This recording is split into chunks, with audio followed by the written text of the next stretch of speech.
And then me and Michael went to Lang and spent another 3 days in there. And then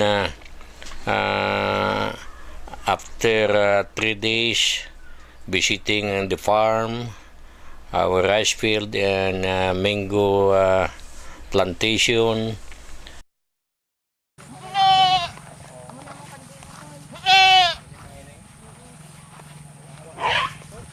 Oh, Dad's mango farm. I remember Dad's mango farm, and I saw,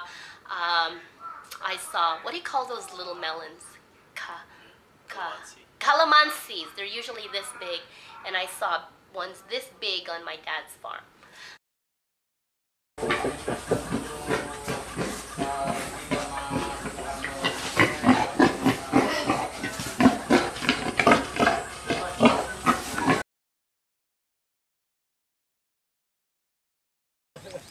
Birthday mo ni gapon ano talaga wag ka naga agi ko ni gapon ka wag ka muno birthday muno na tawo ka di kandigo muno way madala babaw kan padang agi ka sayo silikbon lagan kuha niya oh.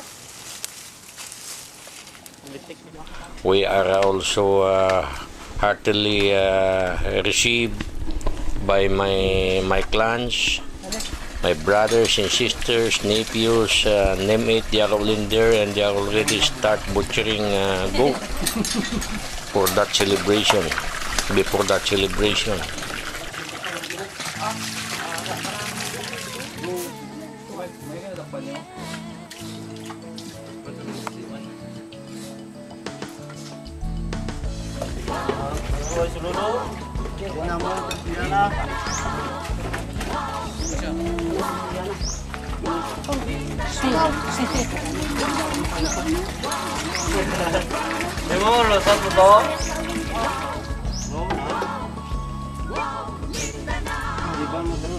They give us again another despedida party, and that was the ending of our trip in Mindanao. Oh yeah, what about the cousins? Had a great time with them. Met all my cousins. One from that practically lives in Seoul and comes home to visit. And I miss Auntie Terry, not to Terry again. Saw everybody, it was just a blast. Saw Auntie Pinning. Apparently this dress that I had back in the last time I was there was like 1994 or something. I gave her one of my old dresses that I was wearing and she wanted it, so I gave it to her. She still has this dress. She was gonna show it to me. Couldn't believe it. I was like, oh my god. So she still has this dress from 19 whatever that I was there. And yeah, everybody in Dad's family all look the same. They all look like, you know, white and cheddar pieces. I got that from Dad.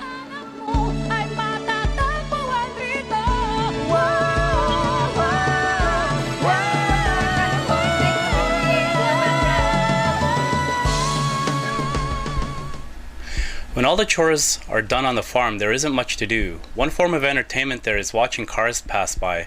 As people drive by the farms, everyone stops what they're doing and they all do this stare.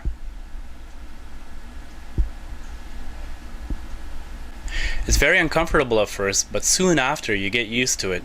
After spending one whole day on the farm, I started to understand why people would gaze at passing cars. It's not to be rude or anything, but the cars and the people passing by are the entertainment for that moment in time.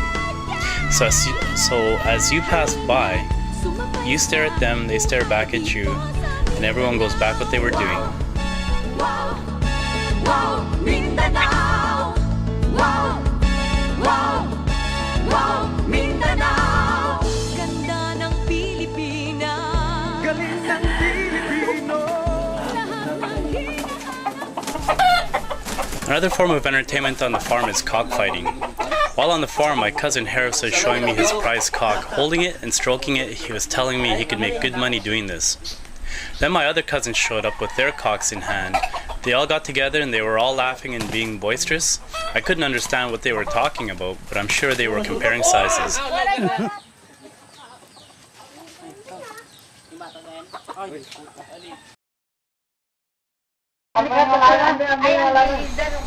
Watching Dad interact with his siblings is very amusing to observe. Uncle Ignace is the oldest, Auntie Pining's second in line, there's Dad, Uncle Abbott, and the youngest of the bunch is Auntie Itang.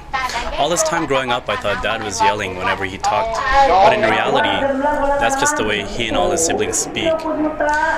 It is a well-known fact that you should respect your elders. There was one point where Dad and his siblings were all talking and it must have been a heated debate.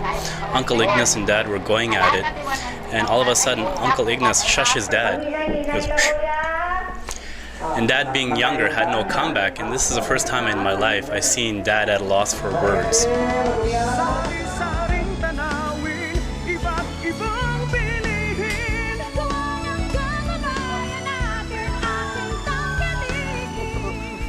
Getting to know a little about Mom and Dad's side of the families, I have a better understanding of the life they had and the kind of life my siblings and I could have had it not been for my parents wanting a better life for us. I'm grateful to have been able to see my aunts, uncles, and cousins that only remember me as a baby when I had left, and being able to reunite with them as an adult to share stories and also to connect with my roots.